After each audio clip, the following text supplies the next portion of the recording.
इसी के साथ ही हमारे मेहमान भी हमारे साथ जुड़ गए हैं चर्चा करने के लिए। हमारे साथ कंसल्टिंग एडिटर गोविंद ठाकुर जी जुड़ गए हैं और राजनीतिक विश्लेषक संदीप चौधरी भी हमारे साथ जुड़े हुए हैं। संदीप जी, सबसे पहले मैं आपके पास आना चाहूंगी क्योंकि तमाम तरह के कयास लगाए जा रहे थे कि नीतीश कुमार अब की बार मुख्यमंत्री की शपथ लेंगे पद की या नहीं लेंगे, लेकिन आखिरकार मुख्यमंत्री पद की शपथ लेने के लिए तैयार है नीतीश कुमार, क्योंकि कई तरह की बातें भी कही जा रही थी कि मुख्यमंत्री नीतीश कुमार की उम्र हो गई है, अब वो राजनीति में सक्रिय नहीं रहेंगे। लेकिन एक बार फिर से ये जो दावे हैं सभी झूठे निकले और 10वीं बार मुख्यमंत्री पद की शपथ लेते हुए नीतीश कुमार नजर आ रहे हैं।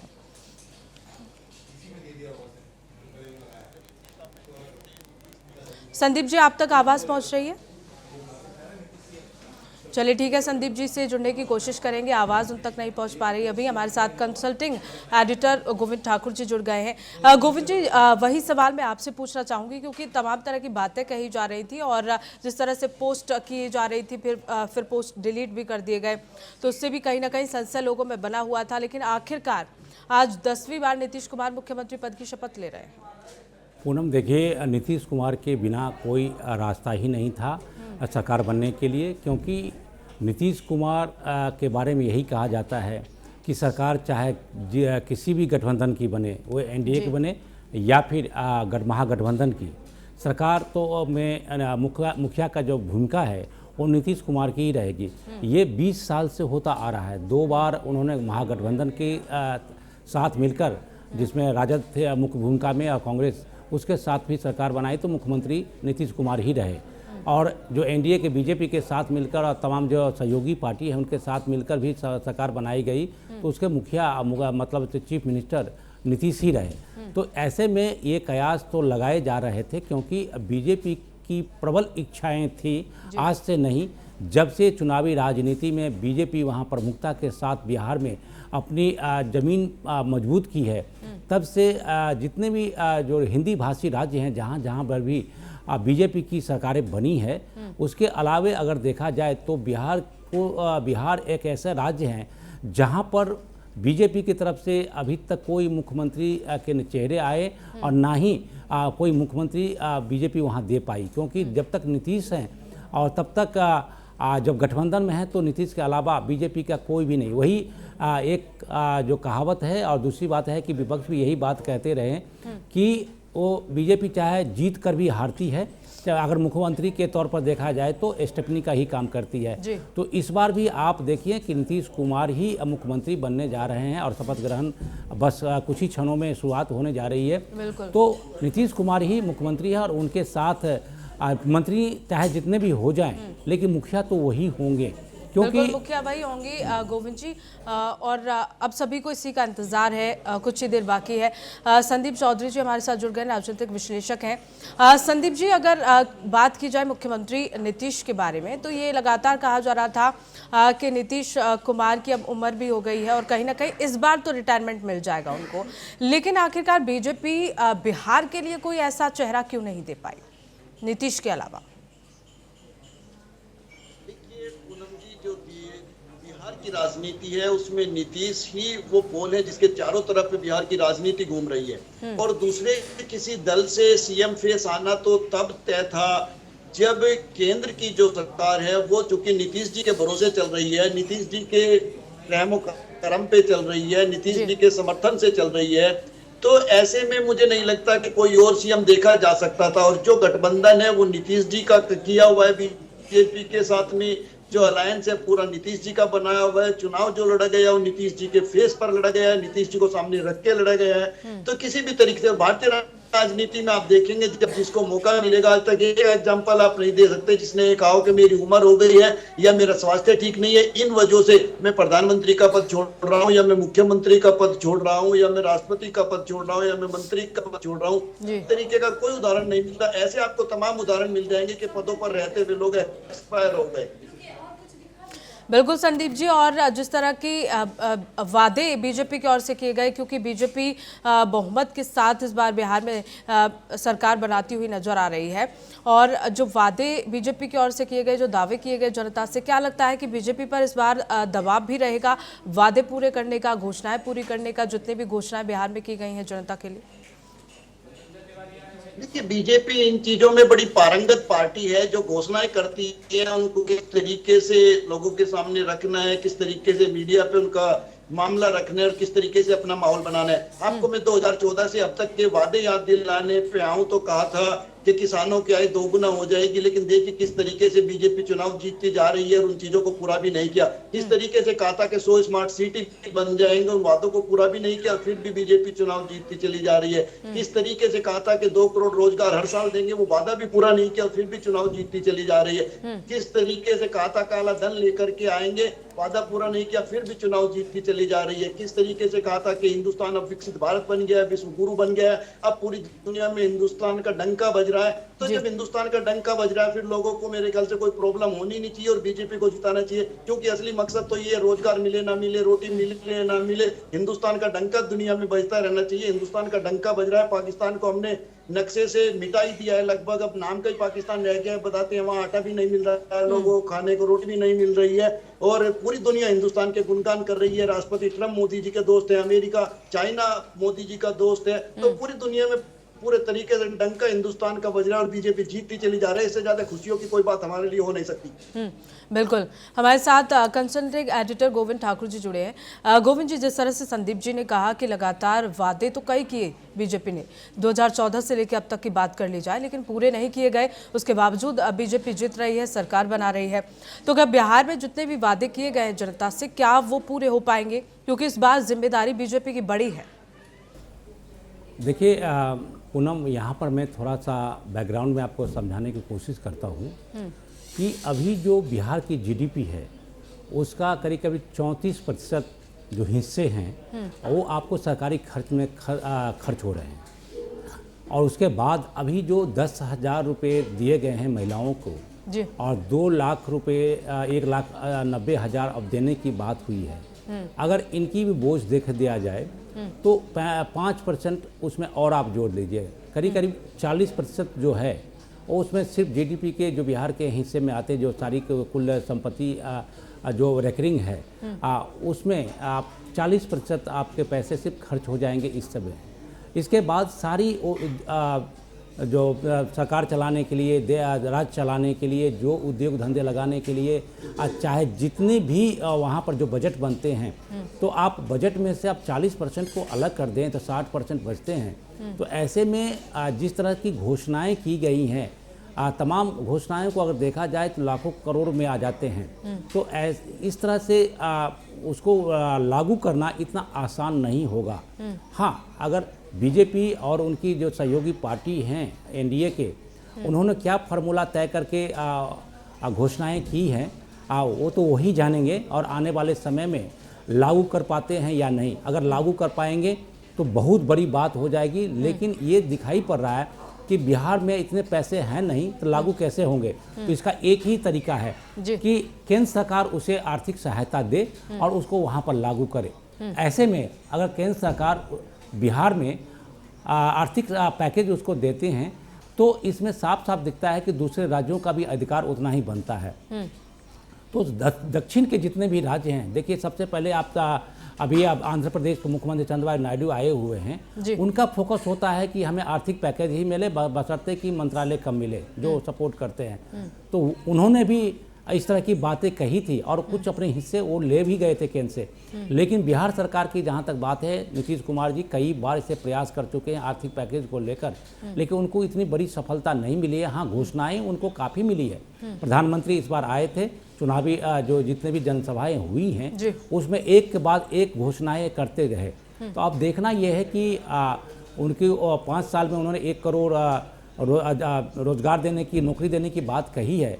उसके साथ साथ जो महिलाओं के तरफ जो उन्होंने जितनी बड़ी घोषणाएं की है और साथ साथ में 400 से लेके 1100 जो वृद्ध पेंशन उन्होंने लागू करवाया है, तो इस सारे का सारा बजट पर कितना असर पड़ेगा उसको लागू करने के लिए। इसके साथ साथ महिलाओं के भी जो मानदेय है उसको बढ़ा दिया गया है। इसके बाद और कई सारी जी बिल्कुल गोविंद जी, अब देखने वाली बात होगी कि जितने भी घोषणाएं, जितने भी वादे सरकार ने बिहार की जनता से किए हैं, क्या वो पूरे होते हैं या नहीं। संदीप जी, जिस तरह से वादों की बात हो गई, लेकिन जब शपथ ग्रहण समारोह से पहले कयास लगाए जा रहे थे, लगातार बैठकों का दौर जारी था, एनडीए की ओर से, जेडीयू की ओर से लगातार बैठकें हो रही थी, तो यहाँ पदों को लेकर भी असमंजस की स्थिति बनी हुई थी और ये भी कहा जा रहा था कि नीतीश कुमार जो है वो अपने पुराने मंत्रियों को साथ लेकर चलेंगे। हालांकि बीजेपी यहाँ नए चेहरे जरूर ला सकती है, तो इस बात में कितनी सच्चाई है?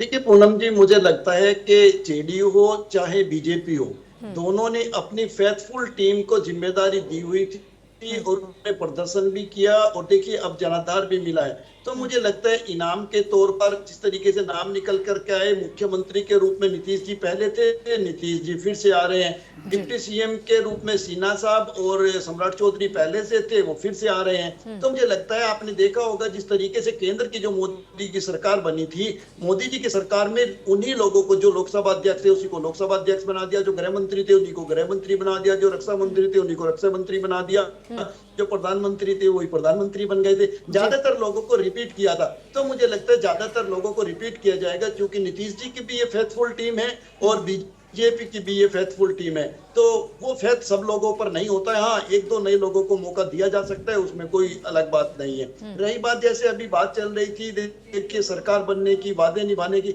हमारे देश में कभी भी चुनाव डेवलपमेंट पर नहीं होता है, ना हमारे देश में डेवलपमेंट पर वोट की जाती है। चुनाव की शुरुआत जरूर विकास की बातों से होती है, लेकिन जैसे जैसे चुनाव अगले चरण में बढ़ता है तो वो हिंदू मुस्लिम पर आकर के रुक जाता है, तो कहीं ना कहीं मंदिर मस्जिद पर आकर के रुक जाता है, एक दूसरे के आरोप प्रत्यारोप में रुक जाता है कि कौन कातिल है, कौन लुटेरा है, कौन ईमानदार है, किसका राज जंगल राज था, किसका, ये चीजें हमें देखने को मिलती हैं। हालांकि राज सबके एक जैसे ही होते हैं। देखिए बेटी बचाओ बेटी पढ़ाओ की बात तो की जाती है, लेकिन चिन्मयानंद की बात नहीं की जाती है।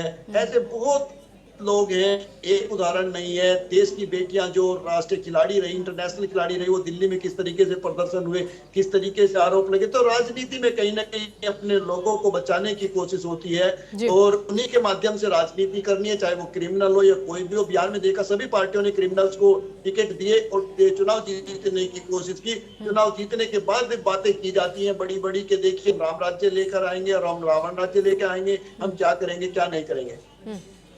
बिल्कुल संदीप जी, वो बात की बात है कि आखिरकार कितने वादे यहाँ पूरे होते हैं, लेकिन जिस तरह से आपने कहा कि यहाँ फेथफुल लोगों को ही जगह मंत्रिमंडल में मिलेगी, कैबिनेट में मिलेगी, लेकिन जिस तरह से हर राज्यों में बीजेपी एक्सपेरिमेंट करती है, नए नए प्रयोग करती है, तो बिहार में क्यों नहीं? क्या बिहार में लोगों का विश्वास खोने का बीजेपी को डर है? और अगर नए चेहरे लाती है बीजेपी तो कहीं ना कहीं जो पिछली सरकार में जनता का विश्वास लोगों ने जीता और साथ ही हाँ जब ग्राउंड जीरो पर हमारी टीम मौजूद थी संदीप जी, तो लगातार लोग कहते हुए नजर आए थे कि नीतीश सरकार में विकास तो हो रहा है लेकिन पलायन जो है वो एक बड़ी समस्या बनी हुई है। तो क्या बीजेपी यहाँ डर रही है नए प्रयोग करने से? तो जब तक होता रहेगा, जिस तरीके से हम एक चैनल पर बैठकर बात कर रहे हैं, आप मुझे बताइए बिहार में कितने चैनल्स के सेटअप हैं? एक भी चैनल का सेटअप नहीं है। आप मुझे बताइए कितने मैन्युफैक्चरिंग है बिहार के अंदर, कितने इंडस्ट्रियल एरिया है बिहार के अंदर, टेलीकॉम सेक्टर में बिहार क्या कर रहा है, IT सेक्टर में बिहार क्या कर रहा है, या हमने कोई ऐसी यूनिवर्सिटीज वहां पर बना दी है कि देश और दुनिया से लोग पढ़ने के लिए बिहार की तरफ जा रहे हैं। तो बिहार से आने वाली ट्रेनों में सब पलायन के लिए होता है, कोई मजदूरी ढूंढ रहा है तो कोई नौकरी ढूंढ रहा है, कोई एजुकेशन ढूंढ रहा है, सब लोग काम धंधे की तलाश में बिहार से निकलते। ये हालात पहले भी थे, ये हालात आज भी हैं, बस फर्क इतना आ गया है जिस तरीके से हमने पिछले कुछ समय में न्यूज देखी और अखबार पढ़े कि भाई कभी हिंदुस्तान पाकिस्तान में घुस जाता है, कभी हमारा डंका बजता है। बस मुझे इतना फर्क लगता है पुराने दौर में और आज के दौर में कि पहले अखबार छपने के बाद बिकता था और अब बिकने के बाद अखबार छपता है। बिल्कुल बिल्कुल सही कहा आपने संदीप जी। गोविंद जी, जिस तरह से लगातार संदीप जी ये कहते हुए नजर आ रहे हैं कि वादे यहाँ तमाम पहले भी किए गए हैं, लेकिन बिहार में जो स्थिति बनी हुई है, ना तो वहाँ विकास नजर आता है, ना पलायन को रोकने के लिए किसी तरह की व्यवस्था वहाँ सरकार की ओर से की गई है। तो इस बार क्या लगता है कि इस बार जनता के लिए कुछ बीजेपी सरकार वहाँ कर पाएगी, जदयू कर पाएगी?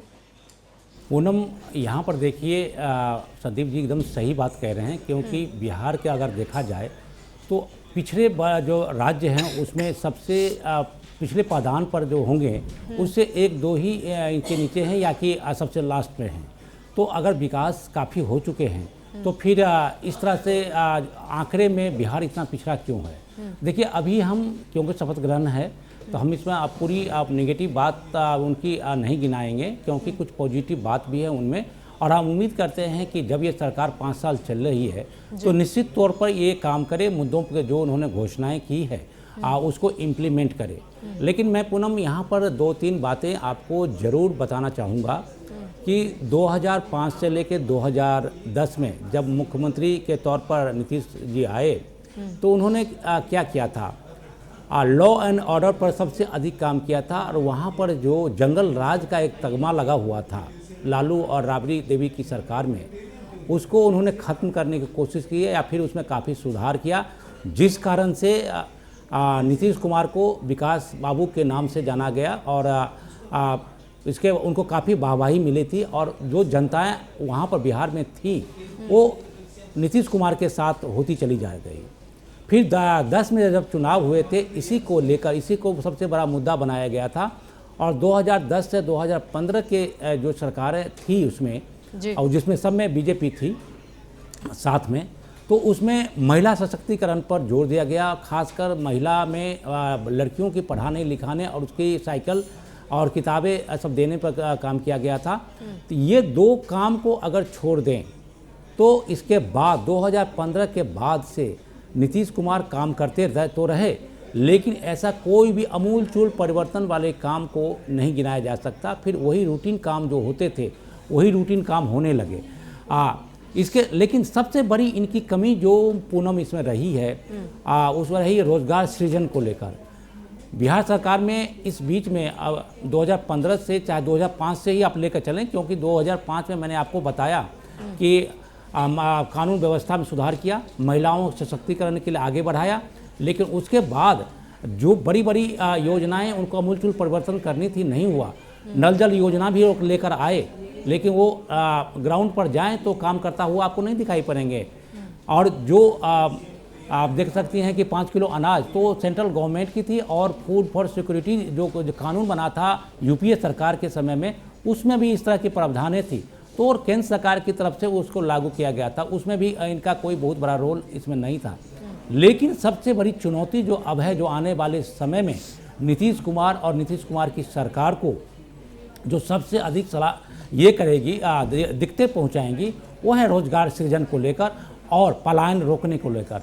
अब देखिए, सबसे बड़ी बात, एक उदाहरण के तौर पर पूनम आप समझने की कोशिश करिए कि जिस तरह से 10,000 रुपये आपको महिलाओं को दिए गए हैं रोजगार के लिए, अच्छी बात है, कुटीर उद्योग को आगे बढ़ाने की कोशिश की जा रही है, लेकिन इसमें सत्यता कितनी होगी और आगे क्या होगा, ये तो चुनावी घोषणा के साथ इम्प्लीमेंट किया गया, लेकिन आगे वो होता है या नहीं होता है। लेकिन अगर उसके अमूलचूल पैसे को एक जगह इकट्ठा कर दिया जाए तो इसमें लगभग 40,000 करोड़ रुपए की खर्च इसमें आ रहे हैं। अगर 40,000 करोड़ रुपए से बिहार में फैक्ट्री या उद्योग धंधे लगाए जाते तो कितने लग जाते, फिर यहाँ पर रोजगार सृजन कितना होता, पलायन अपने आप रुक जाता। तो ये एक दूरदृष्टि एक योजना होती, लेकिन ऐसी बात नहीं थी, क्योंकि चुनाव जीतने हैं, चाहे जैसे और तैसे, बाद में देखा जाएगा। तो इसमें 10,000 रुपये देकर ये जो आरोप लगा रहे हैं विपक्ष की ओर से, ये कोई गलत ये नहीं दिखाई पड़ रहा है, क्योंकि 1 महीने पहले या 15 दिन पहले इम्प्लीमेंट हो रहा, चुनाव हो रहे हैं, मतदान हो रहे हैं, पैसे लोगों के अकाउंट में आ रहे हैं। तो इस तरह के आरोप तो लगे हैं कि ये वोट खरीदने के लिए एक तंत्र की तरह इसको यूज किया गया। लेकिन हमें ये नहीं कहना है, हमें ये कहना है बावजूद इसको इम्प्लीमेंट करिए, रोजगार सृजन हो जाए, पलायन रुक जाए और लोगों को जनता रोजगार आप पे मिले। भरोसा करती है तो जनता के लिए सरकार को काम करना होगा। ठीक है, आप दोनों बने रहिए, हमारे साथ लौटेंगे।